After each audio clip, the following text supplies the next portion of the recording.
kita memulai ibadah, mari bersama-sama kita berkatakan dengan iman Mazmur 91 sebagai doa kita. Dalam lindungan Allah, orang yang duduk dalam lindungan yang maha tinggi dan bermalam dalam naungan yang maha kuasa akan berkata kepada Tuhan, tempat perlindunganku dan kubu pertahananku, Allahku yang kupercayai. Sungguh, dialah yang akan melepaskan engkau dari jerat penangkap burung, dari penyakit sampar yang busuk. Dengan kepaknya, ia akan menudungi engkau. Di bawah sayapnya, engkau akan berlindung. Kesetiaannya ialah perisai dan pagar tembok. Engkau tak usah takut terhadap kedahsyatan malam, terhadap panah yang terbang di waktu siang, terhadap penyakit sampar yang berjalan di dalam gelap, terhadap penyakit menular yang mengamuk di waktu petang. Walau 1.000 orang rebah di sisimu dan 10.000 di sebelah kananmu, tetapi itu tidak akan menimpamu. Engkau hanya menontonnya dengan matamu sendiri dan melihat pembalasan terhadap orang-orang fasik. Sebab Tuhan ialah tempat perlindunganmu, yang maha tinggi telah kau buat tempat perteduhanmu. Malapetaka tidak akan menimpa kamu, dan tulah tidak akan mendekat kepada kemahmu. Sebab malaikat-malaikatnya akan diperintahkannya kepadamu untuk menjaga engkau di segala jalanmu.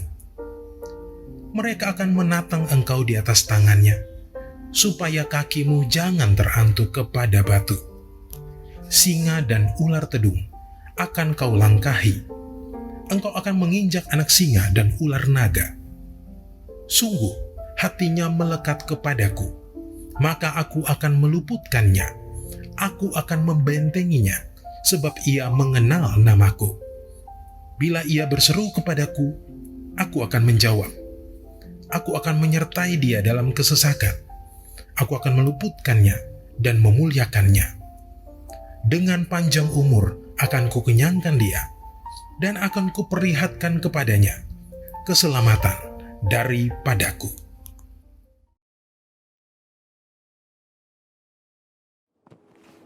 Shalom saudara, dalam VOP kali ini kita akan membahas mengenai pilar pernikahan Kristen dan LGBTQ. Dengan semakin maraknya isu-isu mengenai LGBTQ dan hal-hal yang terkait dengannya, gereja kita GBI Jalan Jenderal Gatot Subroto memandang perlu untuk memberikan panduan yang alkitabiah mengenai pernikahan. Di gereja kita, prinsip-prinsip alkitabiah mengenai pernikahan dikenal dengan nama 7 pilar pernikahan. Pilar pertama yang juga menjadi hukum pertama dalam pernikahan adalah pernikahan yang Allah tetapkan adalah antara seorang laki-laki dan seorang perempuan, di mana jenis kelamin laki-laki dan perempuan itu tetap sejak lahir. Kita bisa lihat bahwa prinsip ini menolak dosa homoseksual dan lesbian. Mengapa hal ini penting? Karena pada mulanya Allah menciptakan manusia laki-laki dan perempuan. Allah memberkati mereka dan memberi perintah untuk beranak cucu dan bertambah banyak memenuhi dan melakukan bumi. Kemudian dengan jelas Allah memberikan satu hukum bahwa seorang laki-laki akan meninggalkan ayahnya dan ibunya dan bersatu dengan istrinya, yang adalah satu orang perempuan sehingga keduanya menjadi satu daging. Jadi sesungguhnya pernikahan yang Allah ciptakan itu heteroseksual, yaitu antara satu orang laki-laki dan satu orang perempuan, bukan yang sesama jenis atau homoseksual. Perlu diingat juga bahwa ketika Allah menciptakan Adam sebagai seorang laki-laki dan Hawa sebagai seorang perempuan, Allah tidak bertanya pada siapapun. Allah menentukan gender seseorang dalam kedaulatannya dan tidak dapat diganggu-gugat oleh siapapun. Jadi jika seorang menolak gender yang Allah putuskan, hal itu seperti menolak Sang Pencipta, yaitu Allah sendiri. Bagaimana jika terjadi orientasi seksual yang berbeda dengan gender bawaan lahir? Hal tersebut sama dengan kondisi manusia berdosa yang cenderung untuk melakukan perbuatan-perbuatan yang melawan hukum Allah. Apakah seseorang dapat berkata, karena saya memiliki kecenderungan untuk melakukan perbuatan pelanggar hukum, jadi saya lakukan saja pelanggaran itu? Tentu tidak demikian. Orientasi yang keliru itu tidak dapat dijadikan alasan untuk melanggar hukum Allah, tetapi harus dikendalikan dan diarahkan kepada orientasi seksualnya yang benar, yaitu yang sesuai dengan gender bawaan lahirnya. Jadi ketika kelompok LGBTQ berusaha supaya keberadaan mereka dapat diterima secara legal di Indonesia, sekalipun banyak pandangan yang pro dan kontra, gereja perlu mengambil sikap yang sesuai dengan Alkitab. Sekarang mari kita lihat faktor-faktor apa saja yang menjadi penyebab LGBTQ. Faktor pertama yaitu adalah faktor pola asuh dalam keluarga. Faktor pengasuhan dalam keluarga punya pengaruh yang sangat besar terhadap perkembangan satu individu, dari bayi sampai dewasa. Perkembangan yang dimaksud mencakup tubuh, jiwa, dan rohnya. Karena itu parenting yang baik sangat penting supaya seorang anak yang akan berkembang dengan baik. Saul McLeod, seorang dosen dan peneliti dalam bidang psikologi, menemukan bahwa anak mengamati model yang memberikan contoh perilaku maskulin atau feminim. Setelah mengamati, anak tersebut akan berusaha meniru sekalipun perilaku tersebut tidak sesuai dengan gendernya. Karena anak akan meniru apa yang sering dilihatnya. Faktor kedua yaitu faktor lingkungan. Faktor lingkungan baik di dalam keluarga maupun di luar keluarga juga memiliki pengaruh yang besar. Dikatakan oleh Jonathan Tan, seorang transgender yang sudah dipulihkan di dalam nama Tuhan Yesus. Inilah pentingnya seorang anak harus diberlakukan sebagaimana identitas dirinya. Jika ia terlahir sebagai anak laki-laki, maka ia harus diperlakukan sebagai anak laki-laki. Diasuh dan dibesarkan sebagai seorang anak laki-laki. Demikian pula dengan perempuan. Proses perlakuan dan pengasuhan yang tidak sesuai sejak belia akan membentuk fondasi identitas diri yang tidak tepat pula hingga dewasa. Faktor ketiga adalah faktor psikologis. Faktor psikologis juga memiliki peran yang besar dalam mempengaruhi seseorang menjadi LGBTQ. Beberapa di antaranya tidak percaya Tuhan, tidak mendapat perhatian keluarga, trauma masa kecil, ejekan saat kecil, kekaguman yang berlebihan, kesalah pergaulan, sering menonton film porno, dan hal lainnya. Johannes Verkil, profesor misi dan penginjilan dari Belanda yang juga adalah misionaris yang melayani di Indonesia, menjelaskan bagi orang-orang tertentu kecenderungan homoseksual itu adalah akibat dari suatu perkembangan psikis yang terganggu. Mungkin terjadi bahwa kesalahan-kesalahan yang dibuat dalam pendidikan, pengalaman dalam masyarakat, gangguan-gangguan komunikasi dalam pertalian-pertalian dengan sekitar menimbulkan kecenderungan homoseksual dan pola-pola kelakuan. Bagaimana dengan argumen dari kelompok LGBTQ yang menyatakan bahwa mereka menjadi seperti kondisi mereka saat ini bukan karena keinginan mereka, tetapi karena faktor genetik yang mereka warisi. Faktanya, hingga saat ini di dalam dunia medis belum ada penelitian secara saintifik yang menunjukkan bahwa LGBTQ itu disebabkan karena faktor genetik. Jadi, setelah mengetahui hal-hal tersebut, bagaimana seharusnya sikap dan tindakan gereja mengenai hal ini? Untuk menjangkau dan memulihkan kelompok LGBTQ, gereja perlu memperhatikan hal-hal berikut. Pertama, Yesus mengasihi semua orang berdosa tanpa memandang dosa masa lalunya. Contohnya, Yesus mengasihi dan menolong wanita Samaria yang telah bergonta-ganti pasangan sehingga wanita itu berubah dari seorang wanita yang hidup bebas menjadi seorang penginjil yang memenangkan banyak jiwa. Yang kedua, salah satu penyebab kuat LGBTQ ialah faktor pola asuh keluarga. Karena itu gereja harus memfasilitasi para orang tua untuk dapat melakukan parenting dengan benar. Ketiga, gereja harus menghindari sikap menghakimi kelompok LGBTQ. Mereka harus berusaha menjangkau dan melayani mereka. Keempat, gereja-gereja di Indonesia perlu aware dengan perkembangan kelompok LGBTQ di Indonesia. Diperkirakan saat ini di 25 provinsi di Indonesia telah ada organisasi LGBTQ yang telah berusaha dengan berbagai upaya agar LGBTQ dapat diterima secara legal di negeri ini. Sebagai kesimpulan, kita mengerti bahwa pernikahan yang Allah tetapkan adalah satu orang laki-laki dan satu orang perempuan, di mana jenis kelamin laki-laki dan perempuan yang dimaksud adalah bawaan sejak lahir. Faktor pola asuh keluarga yang tidak sehat dan faktor lingkungan adalah dua faktor yang menyebabkan LGBTQ. LGBTQ bukan disebabkan oleh faktor genetik, karena LGBTQ dapat disembuhkan bila yang bersangkutan memiliki keterbukaan. Dengan kasih Kristus, gereja dapat menjangkau dan memulihkan kaum LGBTQ. Saat ini kelompok LGBTQ telah berkembang di Indonesia. Oleh karena itu, gereja-gereja di Indonesia perlu membangun jaringan kerjasama untuk membuat pelayanan yang terencana dan berkelanjutan untuk melayani dan memulihkan kaum LGBTQ. Saudara, untuk penjelasan lebih lengkapnya dari tim teologi kami, silakan buka link yang ada di atas atau scan QR Code yang tersedia. Tuhan Yesus memberkati.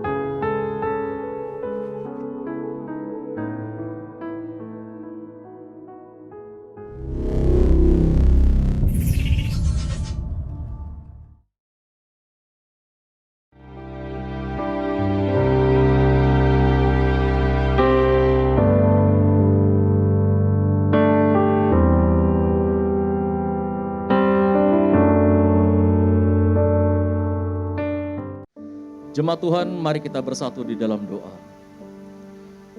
Bapa di dalam surga, kembali kami datang di hadapan-Mu Bapa untuk bersyukur atas kehidupan yang masih kami jalani hingga hari ini. Kami tahu Bapa, Engkau mengasihi kami begitu luar biasa, dan kami tidak pernah Engkau biarkan sendiri. Saat ini kami berdoa untuk bangsa Indonesia. Kami percaya Bapa, Engkau mengasihi bangsa kami ini seperti biji matamu sendiri. Kami berdoa Tuhan, agar Indonesia selalu Engkau berkati.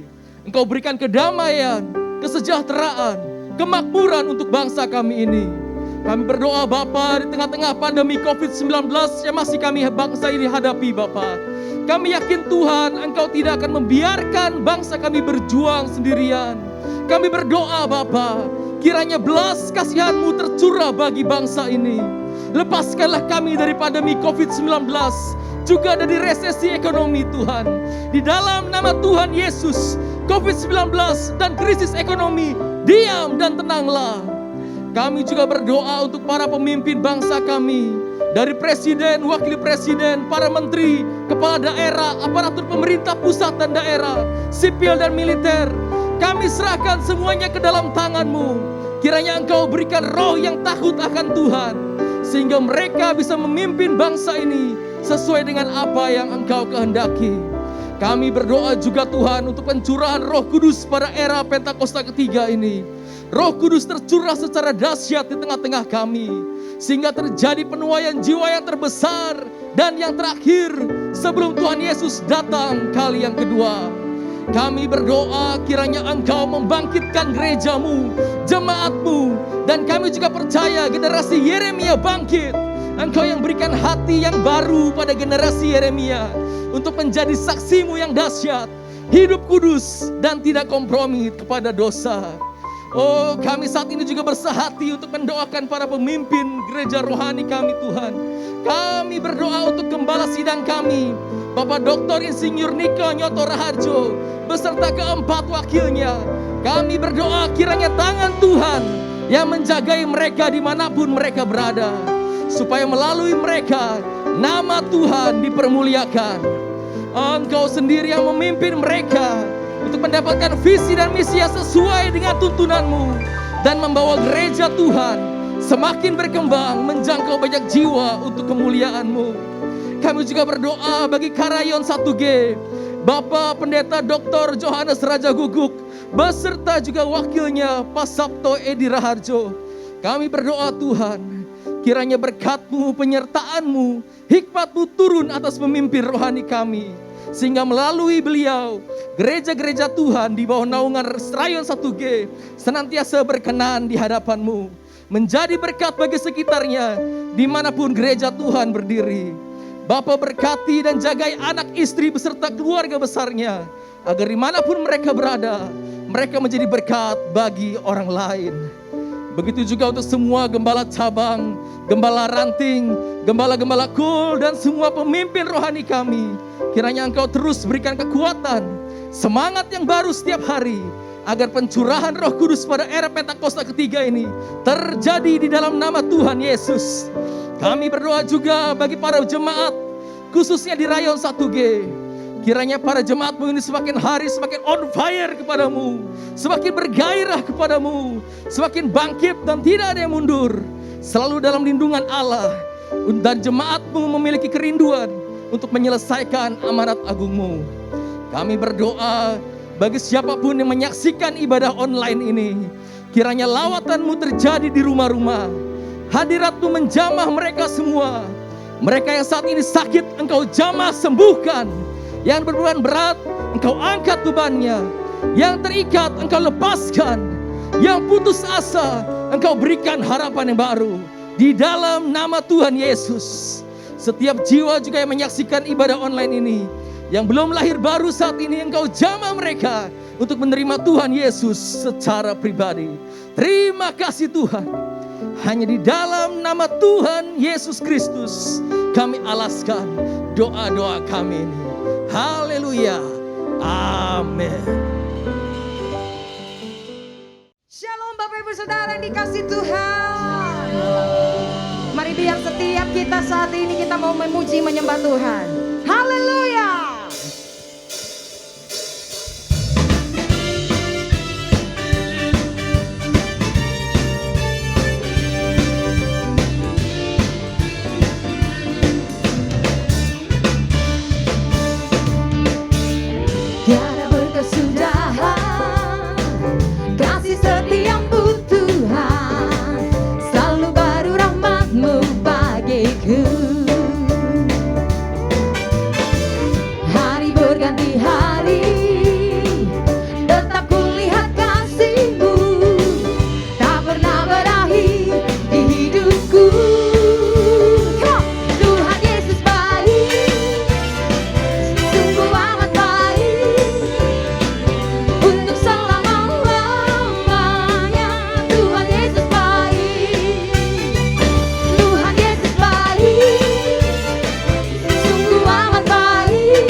Mari saat ini Bapak Ibu Saudara, setiap kita mau datang sama Tuhan dengan penuh kerinduan. Seberapa besar engkau berkata kepada Tuhan, Tuhan, aku mau mengalami Engkau. Aku mau mengalami perjumpaan dengan Engkau, Tuhan. Sebab aku percaya sesuatu terjadi dalam hadirat-Mu. Mujizat terjadi dalam hadirat-Mu. Oh Yesus, oh Lord, kami menyembah-Mu, kami menyembah-Mu. Oh Lord, Shandara lama se, ora lama sinda cara lamo, ora lamo, hiara lama si. Oh Yesus, Kau pulihkan, Kau sembuhkan kami. Ora lama se, ora lamo ya lama sande, ire lama si na lamo. Oh Lord, Jesus, ora lama se, ire lamo. Mari sembah Dia, mari bebaskan rohmu, angkat suaramu, tinggikan Dia. Oh Jesus, oh Jesus, hiralamu ralama sendere moyana mase, hiralamu ralamu yaramo ralama siagara lamase. Kami menyembah-Mu Tuhan, kami tinggikan nama-Mu. Engkau Allahku, Engkau Bapakku.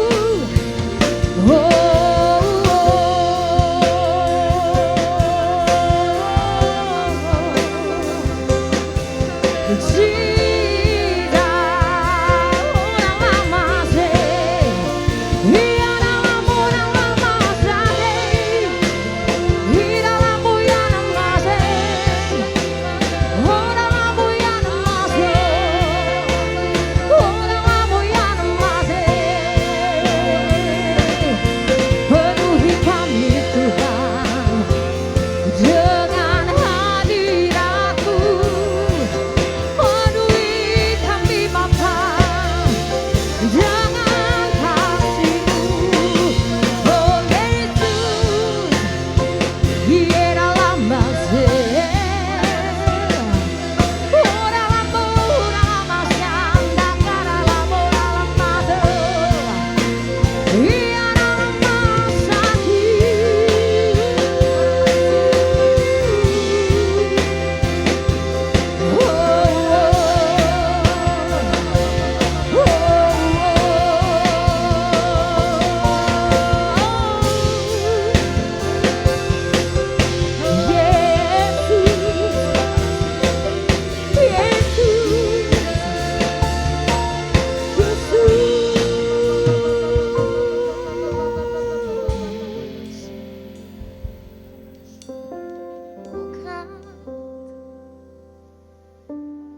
Thank you.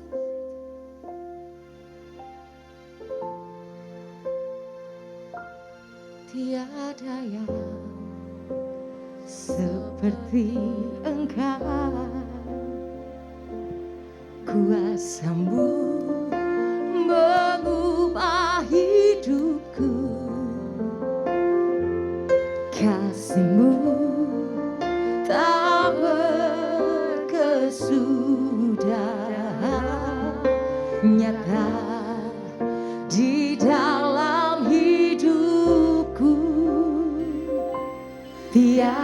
yang seperti Engkau. Kuasa-Mu mengubah hidupku. Kasih-Mu Tuhan, kasih-Mu tak berkesudahan, nyata di dalam hidupku. Takkan habis kasih-Mu bagiku, mengalir di sepanjang hidupku. Tak berubah setiamu padaku. Yes Lord, selamanya Kau ku sembah. Terima kasih Tuhan, tiada yang seperti Engkau. Kuasa-Mu mengubah hidupku. Kasih-Mu Tuhan tak berkesudahan, nyata di dalam hidupku. Takkan habis kasih-Mu bagiku. Benar Tuhan, mengalir di sepanjang hidup. Tak berubah setiamu adaku selamanya. Takkan habis, takkan habis kasih-Mu Tuhan, mengalir di sepanjang hidupku. Tak berubah setiamu Tuhan selamanya. Takkan habis, takkan habis kasih-Mu Tuhan, mengalir di sepanjang hidupku. Tak berubah setiamu padaku, selamanya Kau ku sembah.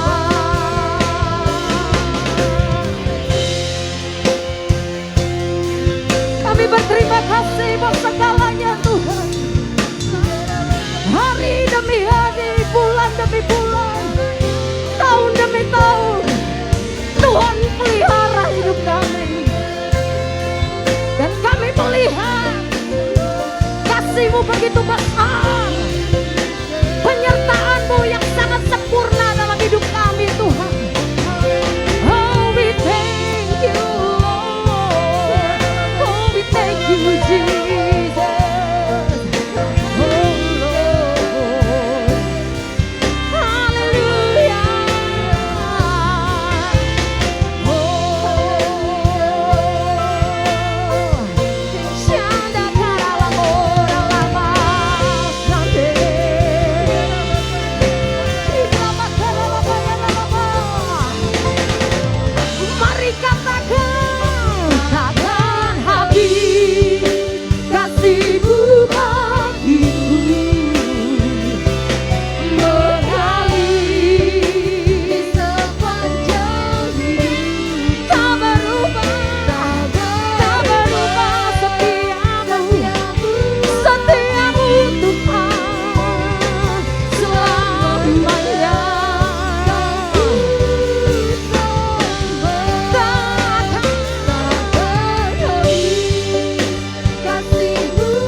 hidupku tak berubah, setiamu Tuhan, setiamu padaku. Terima kasih Tuhan. Selamanya Kau ku sembah, selamanya, selamanya Kau ku sembah, selamanya Kau ku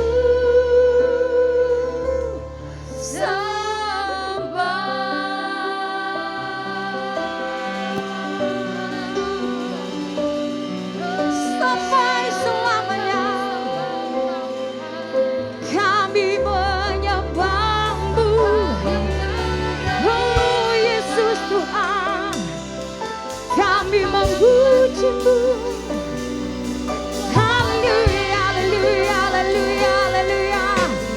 Oh Lord, besar setiamu Tuhan, besar anugerah-Mu Bapa. Oh, we thank you, Lord Jesus. Oh, amor, amate, era amor, amasande, era amor, amasi, oh, amor, amado, besar setiamu, besar anugerah-Mu. Terima kasih Tuhan, oh Lord. Era lama sih, era l'amor, sih. Haleluya, haleluya. Oh Lord, oh we thank you Jesus. Oh we thank you Lord. Sampai selamanya ku menyembah-Mu Tuhan. Terima kasih buat kasih setia-Mu dalam hidup kami. Oh we thank you Jesus, we thank you Lord God.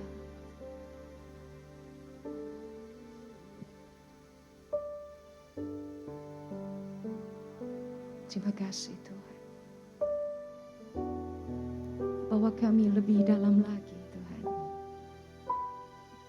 dalam hadirat-Mu. Dan kami mau terus menikmati itu Tuhan. Terima kasih Bapa. In the name of Jesus, di dalam nama Tuhan Yesus. Haleluya. Amin.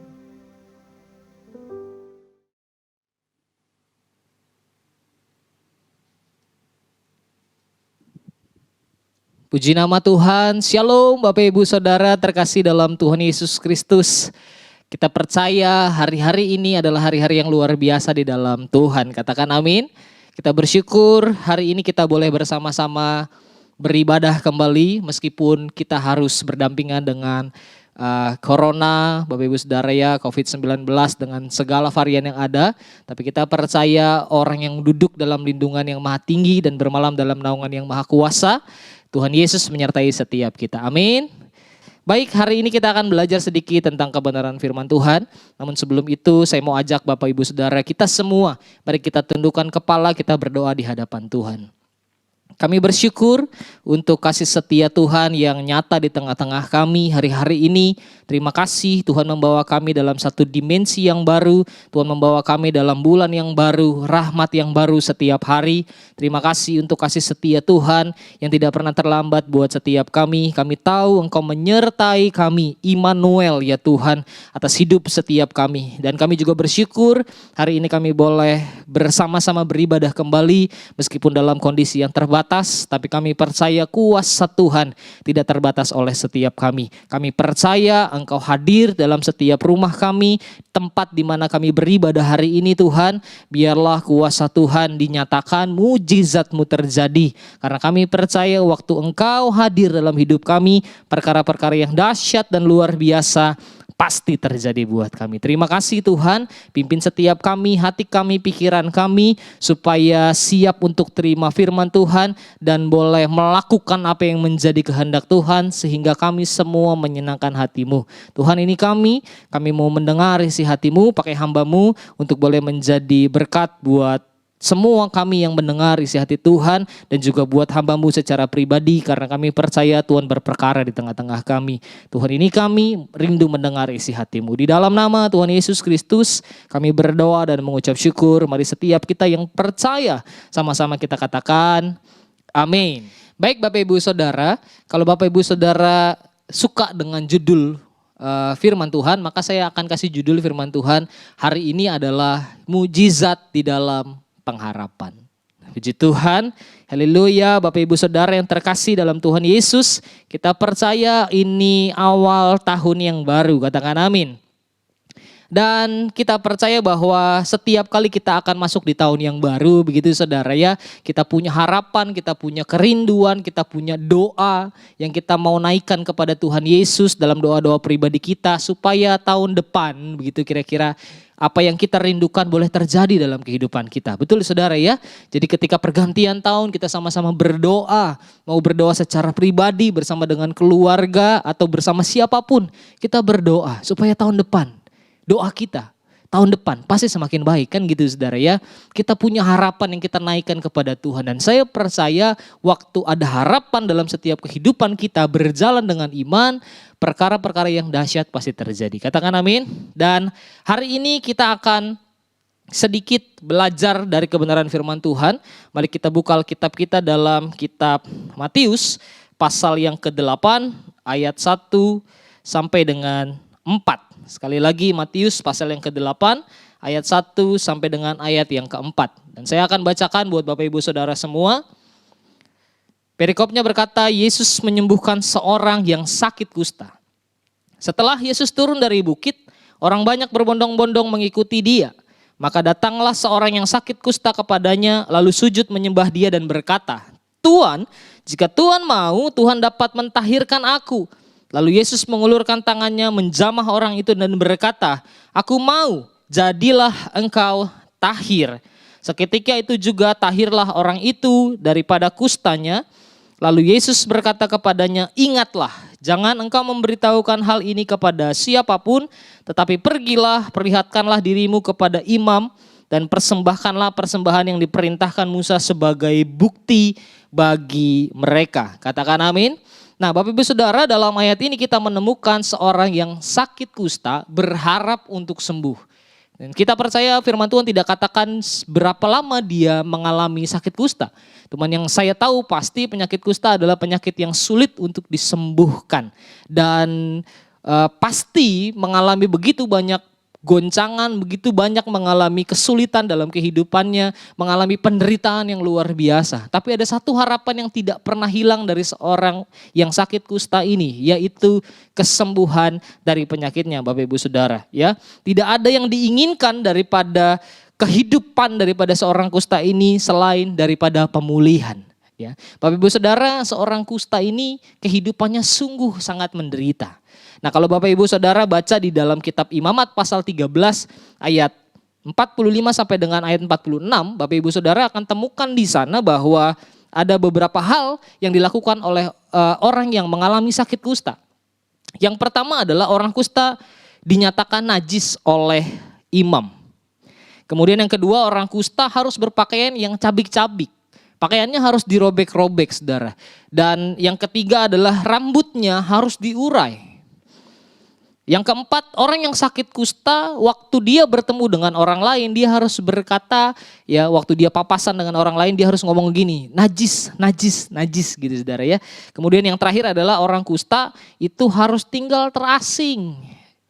Tinggal di luar daripada perkemahan, tinggal di luar daripada tempat tinggalnya. Dan saya percaya kondisi ini membuat seseorang yang sakit kusta mengalami goncangan yang luar biasa. Ya, Bapak Ibu Saudara, orang yang sakit kusta kehilangan begitu banyak hal. dia kehilangan keluarga, dia kehilangan teman, dia kehilangan harta bendanya. Mungkin dia udah berobat kemana-mana, semua harta bendanya habis dijual untuk biaya berobat. Dia harus kehilangan teman, dia harus kehilangan saudara, dia harus kehilangan keluarga karena tinggal di luar daripada perkemahan, tinggal jauh daripada orang-orang yang dia kasihi. Bukan hanya sekedar kehilangan itu saudara, tapi kita percaya orang yang sakit kusta secara fisik dan secara mental juga sakit. Makanya Alkitab katakan waktu orang kusta ini ketemu dengan Tuhan Yesus gitu ya, dia tidak menuntut Tuhan untuk melakukan sesuatu. Tapi dia katakan kepada Tuhan Yesus di ayat yang kedua, dikatakan maka datanglah seorang yang sakit kusta kepadanya, lalu sujud menyembah dia dan berkata, Tuan, jika Tuan mau. Artinya dia tidak memaksakan kehendaknya kepada Tuhan Yesus karena dia tahu dia tidak bisa lakukan apa-apa. Dia pasrah dengan keadaannya. Nah, mungkin dari gambaran ini kita bisa bayangkan bagaimana orang kusta ini begitu sangat menderita Bapak Ibu Saudara ya. Dan mungkin dalam kondisi itu bisa dikatakan hidup segan, mati tak mau. Ya, kalau hidup juga menderita gitu ya, sakit kusta, dikatakan najis sama orang, mungkin orang juga menjauhi kita. Waktu orang lihat kita dari jauh, wah itu ada orang yang sakit kusta misalnya gitu ya, dia akan langsung pergi cari jalan yang lain gitu ya. Begitu hancur kehidupannya, saudara. Tapi lihat bagaimana harapan seorang yang sakit kusta ini menjadi nyata, doa yang dia bawa di hadapan Tuhan menjadi nyata. Ya, ketika dia bertemu dengan Tuhan Yesus. Nah Bapak Ibu, mungkin di tahun yang lalu kita mengalami keputusasaan. Dan masuk tahun yang baru kita berusaha untuk bangkit, kita berusaha untuk pulih begitu saudara ya. Dari semua goncangan yang kita alami, dari semua keterpurukan yang kita alami Bapak Ibu. Ya mungkin saudara sedang bangkit, kita semua sedang bangkit dengan segala perjuangan kita, segala daya kita yang kita punya, mungkin kita sedang bangkit. Baik itu mungkin dalam pekerjaan, baik itu mungkin di dalam kesembuhan dari sakit penyakit, keterpurukan kita, ya mungkin dari kehidupan ekonomi, mungkin juga dari hubungan keluarga, atau apapun itu. Tapi yang saya tahu, Tuhan tetap beserta dengan kita. Dan kalau Tuhan bersama-sama dengan kita pasti disembuhkan Tuhan. Amin. Kita pasti mengalami hal-hal yang dahsyat bersama dengan Tuhan. Karena kita tahu Allah sanggup melakukan segala perkara di tengah-tengah kehidupan saudara dan saya. Katakan amin. Belajar dari firman Tuhan yang kita baca hari ini, ada beberapa bagian yang sebenarnya harus kita lakukan sehingga mujizat itu bisa terjadi di tengah-tengah pengharapan kita kepada Tuhan. Apa itu? Mari kita buka sekali lagi di dalam Alkitab kita. Matius pasal 8 tadi. Di ayat yang kedua dikatakan, maka datanglah seorang yang sakit kusta kepadanya lalu sujud menyembah dia. Yang pertama yang harus dilakukan adalah kita datang kepada Tuhan.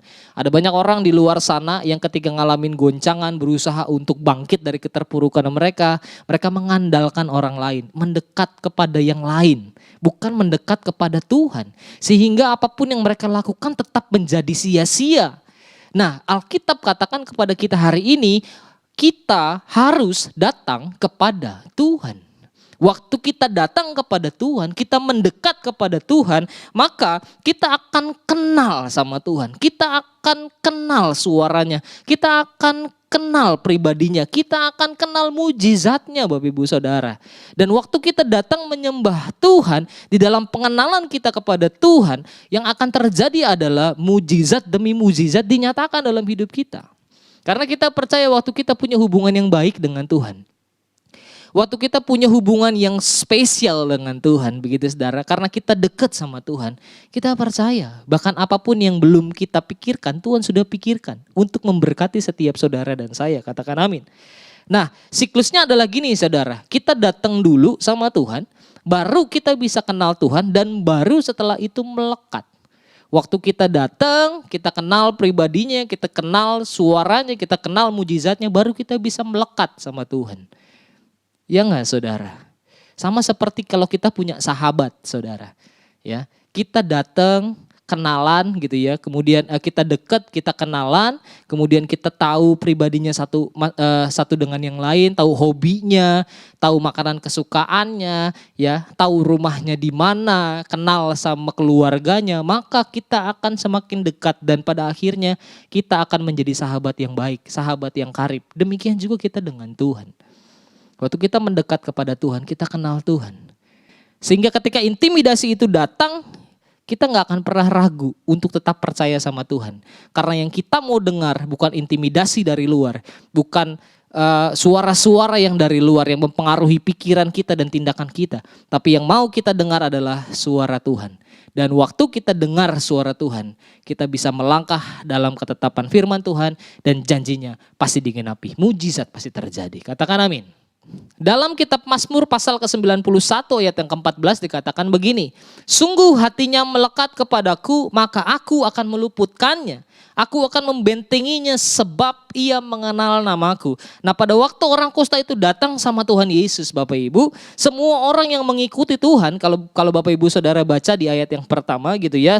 Di ayat yang pertama katakan gini, setelah Yesus turun dari bukit, orang banyak berbondong-bondong mengikuti dia gitu ya. Artinya apa? Artinya hari itu di belakang Tuhan Yesus itu udah banyak orang. Yang dikatakan berbondong-bondong itu udah gak kehitung, Saudara. Karena kenapa? Kalau Bapak Ibu Saudara baca di ayat yang di pasal yang ke-5 sampai dengan pasal yang ke-7, kita tahu pasal 5 sampai dengan yang ke-7 itu adalah khotbah Tuhan Yesus di bukit. Dan dari salah satu literatur yang saya baca, orang yang sakit kusta ini adalah salah satu orang yang mendengar khotbah daripada Tuhan Yesus. Sehingga pada akhirnya ketika dia mendengar khotbah daripada Tuhan Yesus yang penuh dengan kuasa, dia datang mendekat kepada Tuhan. Dan pada waktu dia mendekat, saya percaya ada banyak orang yang menjauhi dia. Pada waktu dia mendekat kepada Tuhan, saya percaya ada banyak orang yang mencemooh dia, memaki dia, menghina dia. Bahkan saya percaya mungkin dari sekian banyak orang itu ada yang ambil batu berusaha untuk melempar dia.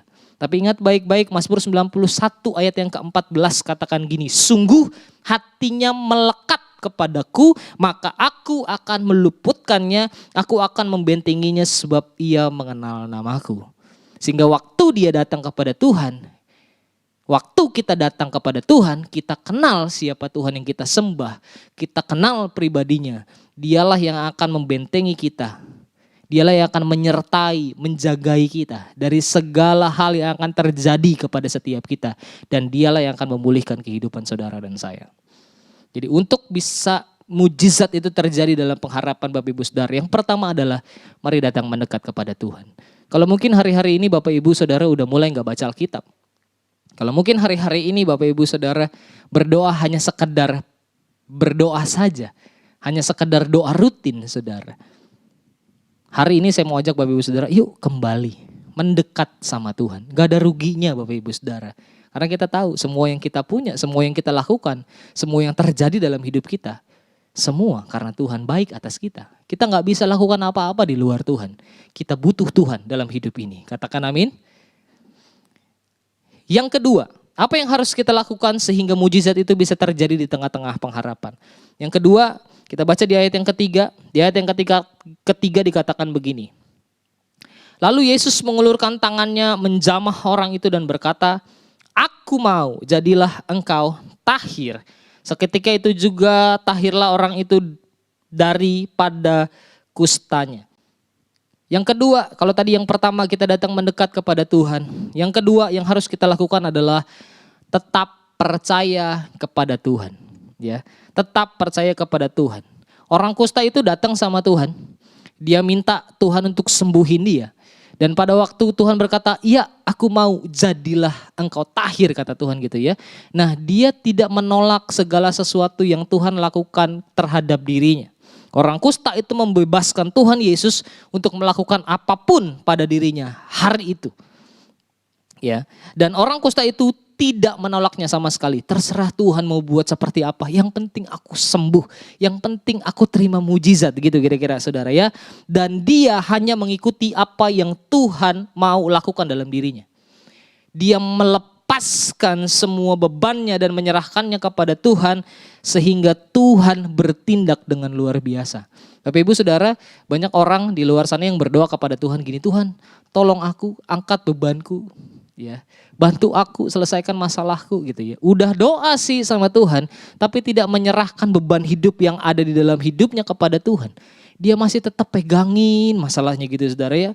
Nah harusnya pada waktu kita percaya, seharusnya kita sungguh-sungguh menyerahkan hidup kita kepada Tuhan. Dan tidak lagi bimbang dalam hati ataupun pikiran kita. Jadi kalau kita udah percaya sama Tuhan, udah serahin semua sama Tuhan. Jangan dipikirin lagi. Jangan takut, jangan bimbang firman Tuhan. Karena apa? Tuhan sanggup sediakan apa yang kita perlukan. Tuhan sanggup bawa kita keluar dari setiap persoalan-persoalan yang kita hadapi. Pertanyaannya adalah, mau gak kita percaya dengan serahkan semua beban kita kepada Tuhan? Kalau kita masih pegangin apa yang jadi beban hidup kita, percaya saya saudara, mujizat akan sangat sulit terjadi. Tapi kalau kita serahkan sungguh-sungguh sama Tuhan, Tuhan bertindak. Tuhan bertindak. Amin. Amsal pasal yang ketiga, ayat yang kelima. Amsal pasal ketiga ayat kelima katakan gini, percayalah kepada Tuhan dengan segenap hatimu. Jadi percaya bukan hanya sekedar di mulut, tapi di hati.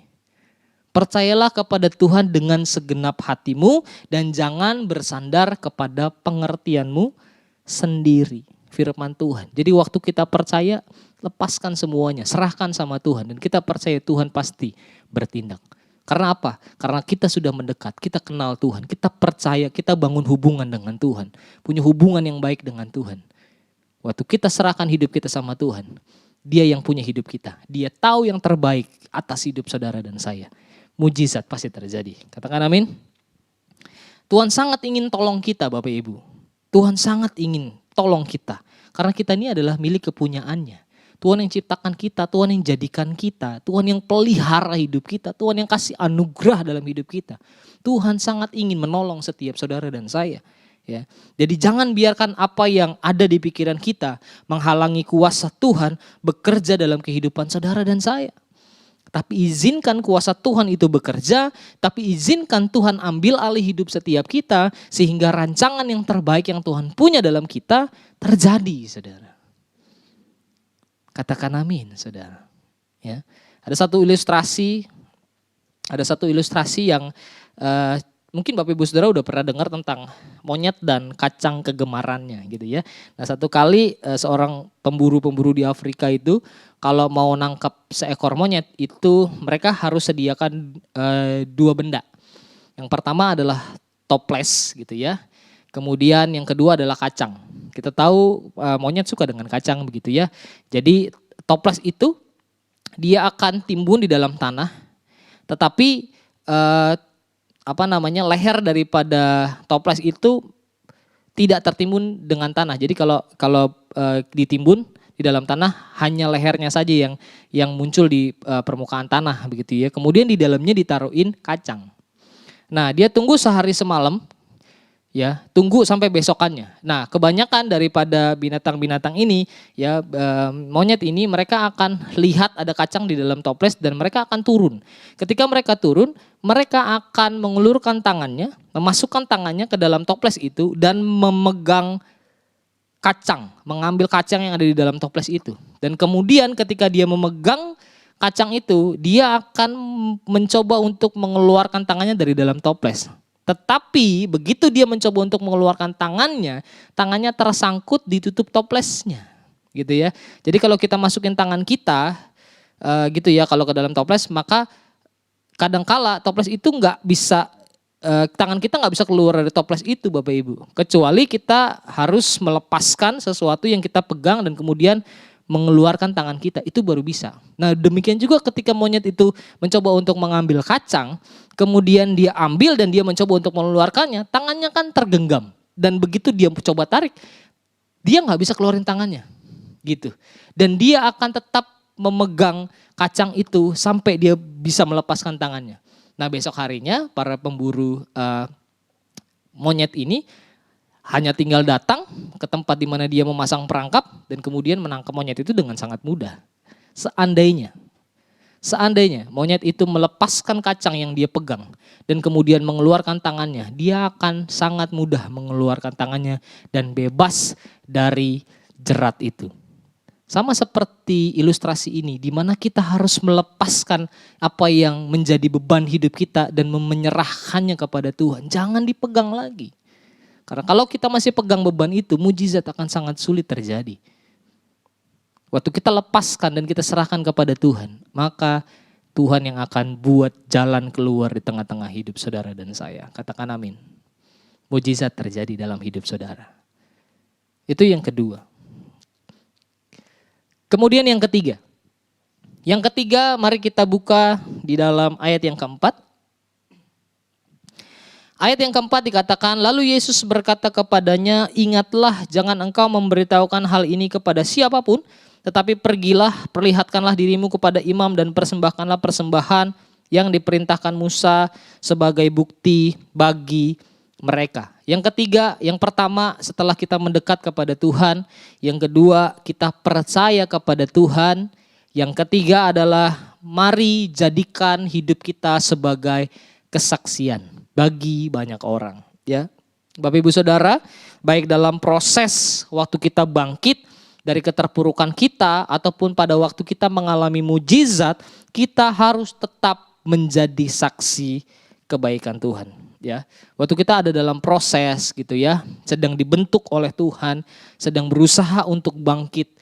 Ya, waktu kita percaya dalam proses itu, saudara, tetap pegang dan lakukan firman Tuhan. Sehingga pada waktu kita mengalami mujizat Tuhan, kita tahu dan menjadi kesaksian bagi banyak orang bahwa Tuhan Yesus menyertai kehidupan kita. Dan dengan cara itulah akan ada banyak orang memuliakan nama Tuhan. Kisah Para Rasul pasal yang ke-22 ayat yang ke-15 dikatakan, sebab engkau harus menjadi saksinya terhadap semua orang tentang apa yang kau lihat dan yang engkau dengar. Itu sebabnya kehidupan kita harus menjadi saksi. Karena kita tahu salah satu visi daripada gembala sidang kita adalah menyelesaikan amanat agung.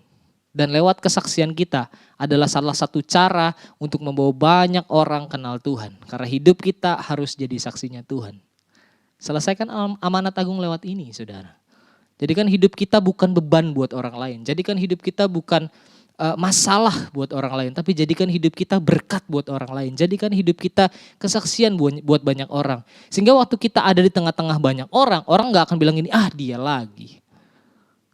Dia lagi, gitu saudara ya. Enggak gitu saudara. Tapi waktu kita ada di tengah-tengah banyak orang, orang akan berkata gini, hebat ya dia. Dia punya Tuhan yang besar. Dia punya Tuhan yang luar biasa. Hidupnya diberkati loh gitu saudara ya. Kira-kira kita harus bisa jadi berkat buat banyak orang. Katakan amin saudara. Puji Tuhan, hari ini kita belajar dari kebenaran firman Tuhan. Dan saya mengajak Bapak Ibu Saudara semuanya di tempat di mana saudara duduk dan beribadah hari ini. Yuk saya mau ajak tetap berjuang, tetap percaya, tetap semangat, tetap konsisten. Ya. Kalau mungkin hari-hari ini saudara sedang berusaha untuk bangkit, ayo tetap percaya, konsisten, kejar Tuhan. Maka Tuhan akan buka jalan buat kehidupan kita. Tuhan akan bertindak dan melakukan apa yang jauh lebih banyak daripada apa yang kita pikirkan. Saudara, kita punya Tuhan yang hidup, kita punya Tuhan yang luar biasa.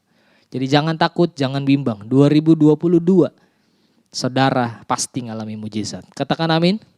Saya mau kita tundukkan kepala semua, kita berdoa di hadapan Tuhan.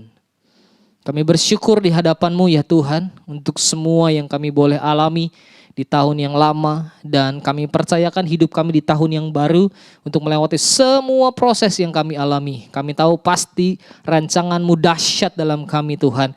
Kami tidak pernah takut, kami tidak akan pernah bimbang karena kami tahu kami punya Tuhan.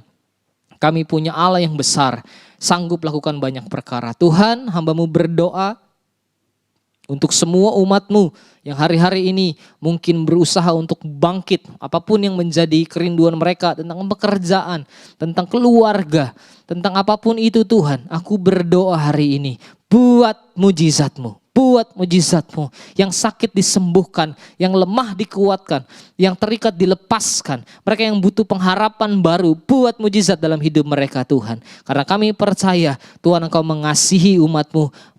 Engkau menyatakan kemuliaan-Mu untuk kami semua. Terima kasih Tuhan. Lebih daripada itu kami berdoa bahwa kami untuk mendekat kepadamu, percaya kepada Tuhan karena kami milik kepunyaannya Tuhan. Lakukan apa yang menjadi kehendak-Mu dalam hidup kami, supaya hidup kami menjadi kesaksian, hidup kami berkenan di hadapan-Nya Tuhan. Dan nama Tuhan dipermuliakan dalam segala sesuatu yang kami lakukan. Di pekerjaan kami, di pelayanan kami, di studi kami, dimanapun kami berada, kami tahu Tuhan menyertai setiap kehidupan kami. Buat sesuatu yang dahsyat di tahun ini, karena kami percaya, kami mau serahkan hidup kami sungguh-sungguh kepadamu. Biarlah apa yang menjadi kehendak Tuhan itu yang jadi. Datanglah kerajaan-Mu, jadilah kehendak-Mu atas hidup kami, atas keluarga kami, atas pekerjaan kami, atas studi kami. Tuhan, biarlah Engkau ambil alih semuanya. Kami serahkan hidup kami sepenuhnya karena kami percaya Tuhan Yesus, Allah yang dahsyat dan luar biasa buat kami. Terima kasih Tuhan, hari ini kami sudah selesai beribadah. Kami tahu Tuhan selalu menyertai kami. Dan kami percaya Tuhan tidak pernah selesai dengan kami sampai perkenanan Tuhan dan perkara-perkara yang besar boleh kami lakukan bersama dengan-Mu. Dan kami berdoa biar hari ini Tuhan menyertai hidup kami dan hari ini kami boleh sungguh-sungguh lebih lagi intim dengan Tuhan. Terima kasih Bapa, terima kasih kami sudah selesai dan kami siap untuk terima berkat Tuhan. Mari angkat kedua tangan-Mu Bapak Ibu Saudara dan kita terima berkat Tuhan. Kasih karunia yang berlimpah-limpah dari Allah Bapa di sorga, di dalam nama anak yang tunggal Tuhan Yesus Kristus, kuat kuasa perlindungan penyertaan daripada Allah Roh Kudus, menyertai semua kita mulai hari ini sampai Maranatha, Tuhan Yesus datang menjemput kita di awan-awan kedua kalinya bahkan sampai kekal selama-lamanya. Di dalam nama Tuhan Yesus Kristus kami berdoa dan mengucap syukur. Haleluya, sama-sama katakan amin. Selamat hari Minggu, Tuhan Yesus memberkati.